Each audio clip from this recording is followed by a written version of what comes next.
Igan sugatan ng driver ng isang ride-hailing taxi matapos sumalpok sa pader ng isang establishmento sa Quezon City. Ayon sa driver, nawalan umano ng preno ang sasakyan. May unang balita si James Agustin. Buwasak ang harapan na UP ang hood at nabasag ang windshield ng isang taxi matapos maaksidente sa batasan sa Mateo Road sa Quezon City bandang alas 8:20 kagabi. Ang taxi sumalpok sa pader ng isang commercial establishment. Umiika ang 55 anyos sa lalaking driver habang inaalalayan ng mga rescuer at mga nagmalasakit na motorista. Ginamot ang mga sugat niya sa tuhod at gasgas sa kamay. Dinala sa QCPD Traffic Sector 5 ang naaksidenteng sasakyan. Nagtungo rin doon ang driver pero tumanggi na siya magbigay ng pahayag sa media. Base sa kanyang salaysay sa pulisya. Nawalan daw po ng preno yung taxi niyang minamaneho.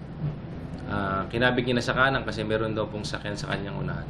Malalaman naman po yan pag nagkaroon po ng thorough investigation kung talaga nagmalfunction yung sakyan niya.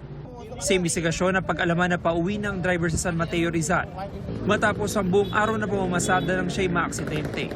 Hinihintay pa ng pulisya kung magsasampa ng reklamo ang may-ari ng commercial establishment. Ito ang unang balita.